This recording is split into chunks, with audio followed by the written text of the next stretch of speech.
Hey, yo, what is up mga kamanok? This is Pong once again of Bootness Magana Farm. So for today, yan, may parcel tayo. So this came from Victoria Farms, no, sa Luzon. And guess what? So we added another variety of dragon fruit. So nagdagdag tayo ng, actually dalawa lang yung binili ko sa kanya. So we will be doing an unboxing of our fourth and no, actually 5, 6 and 7th variety. So yung last time na binili ko from Three Lucky Mountains ay Palora at saka yung tag dito Asunta 5. So yung Asunta 5 natin so far thriving na, nakapag ano na siya, may sanga na. So we're hoping na makapagpabunga tayo no, after maybe next year kasi alanganin pa yung ano niya ngayon. And then itong kay Victoria Farms, bumili tayo ng grafted naman ito. So this might be faster kumpara doon sa ano, kasi kay 3LM cuttings yung binili natin. So medyo matagal siguro ang growth nun compared sa grafted. So this one kasi may sanga na siya. So we'll see kung ano yung nakuha namin na variety. So dalawa siya yung binili namin kay Victoria Farm. Jaran! So may ano na siya, yan, may sanga na siya, rooted na ito. So titignan natin kung anong variety yung meron tayo. So, bubuksan natin to. Yan. Alright, so ayan, may freebie tayo na Palora. So this is a freebie. Thank you kay Texas Victoria Farm. So this is a freebie, Palora, Ecuador Palora. And then okay. So these two yung binili natin.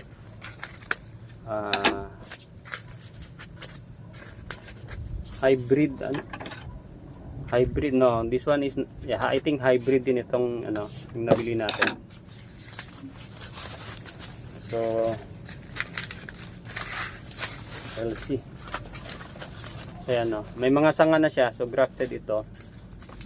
So mabilis na lang ito tumubo. Ayan, maganda yung ano nila, maganda yung quality din ng tawag dito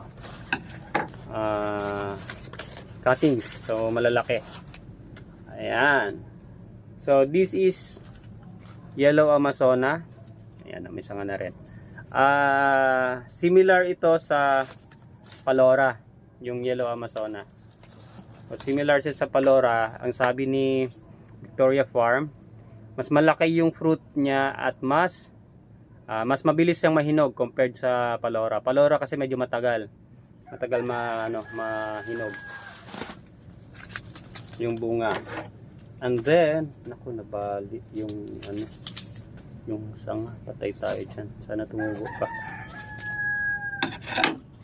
So bali yung sanga ng isa, yan o, sa biyahe. Ay, sana ma-generate ng bagong sanga, sana maka-recover to, makasanga pa ng isa. So this is Orange Giant. Orange Giant to, yan. Kaya lang nabali yung ano niya, oh. Bali yung sanga niya sa may biyahe. Sana karton yung ano, medyo mas mahaba sana. Well, anyway, sana mag-ano pa ito ng isang, well, I don't know. Medyo masyadong maiksi yung ano, yung grafted na portion. So ito yung ano niya. Ang problema nito, baka hindi na ito tumubo ng, kasi bali yung sanga. So I don't know kung tutubo ito from this side kasi wala na itong ano, wala nang tutubuan, no? Unlike na itong isa, may ano siya. So pwede itong tumubo kung sakaling mabali ito, ay pwede pa itong tumubo rito. This one, isa lang talaga siya. So I don't know kung anong gagawin dito ni Kwan. Sana mabuhay ito kung i-tape lang kung gumana. Anyway, picturean ko na lang, i-send ko kay ano, kay Victoria Farm. Anyway, so that's it lang guys. So we have 3 varieties from from Victoria Farm. So we have Palora, Yellow Amazona, at saka Orange Giant. So alright, so yun, ipupunla natin yung ating nabili na mga dragon fruit na bago. So bago natin sila dito lipat sa ating area kung saan natin sila itatanim. So unahin natin tong nabali, yung Orange Giant. So I talked to the farm kung saan natin sila nabili. So putulin lang daw, so we cut, and then hopefully this area here, these thorns here will generate another branch, no? And para makabawi itong ating itong ating punla.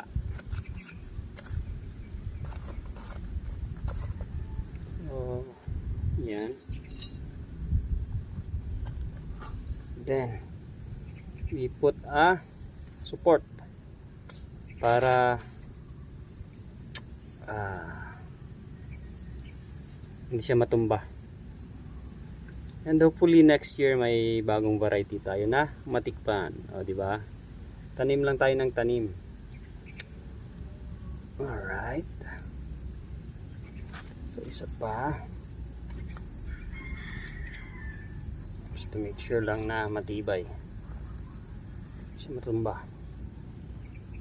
So, medyo malaki yung sanga ng niya, yung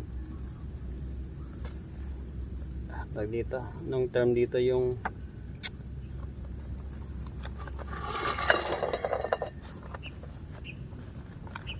ginamit nilang sanga pang as kalimutan ko yung term. Anyway, so yan, ilagyan natin to ng konting lupa para matibay.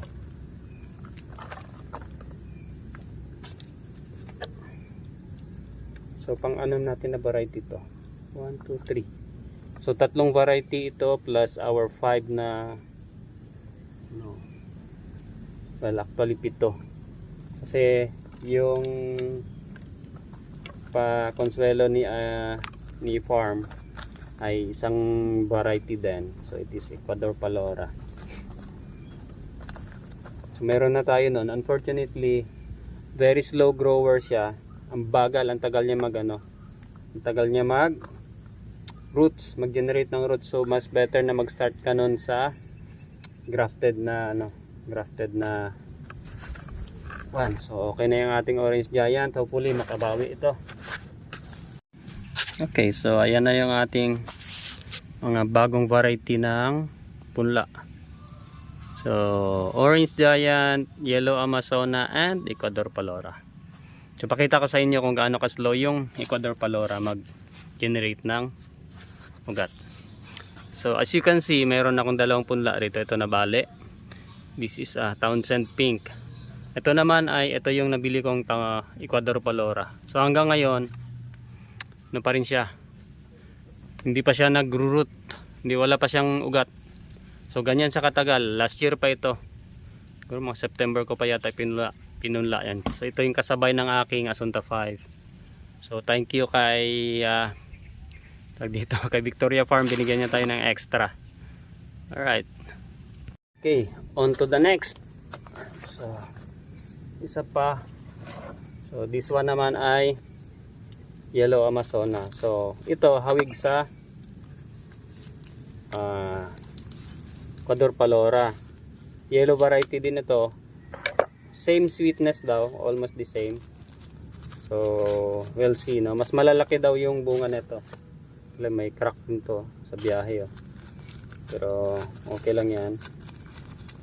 Hindi naman basta hindi putol yung pinaka ano niya, yung pinaka ano niya sa loob. Okay lang siya. Okay, so tingnan natin to makabawi yung ating mga ano, ating mga punla.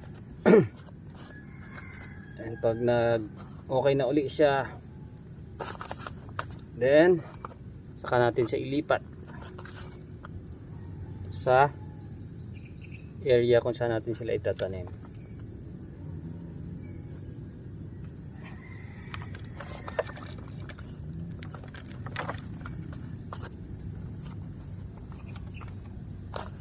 May crack yung ano niya, bali siguro sa biyahe.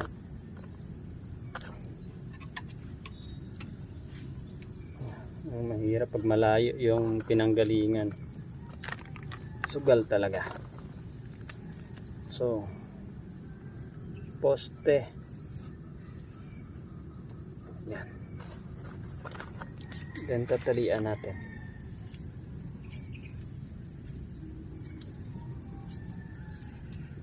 So at least dalawa yung tali para hindi siya basta-basta matumba ng kan.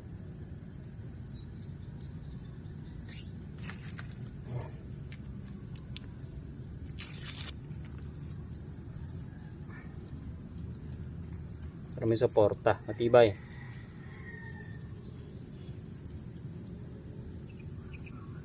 Okay. Yan. Next. So ito yung freebie natin galing kay Victoria Farm. So this is Ecuador Palora, grafted din. Okay. Say hello to Iris dyan sa likod. Kasama natin yan dito sa farm si Iris. Ito yung ating kanang kaliwa. Kanang kaliwa, Norris.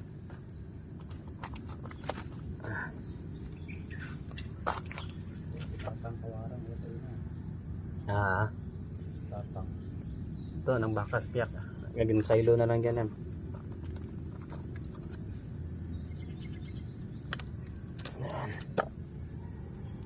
Okay na tayo dito.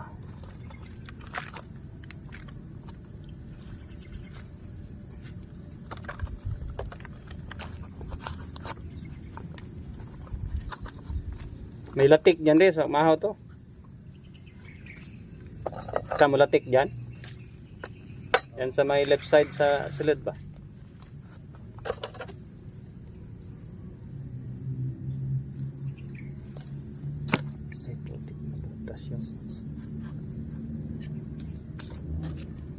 Yan. So this is our Ecuador Palora. So we already have two varieties na ng yellow rito. So Amazona and Ecuador Palora. Yan. So we have two. Okay.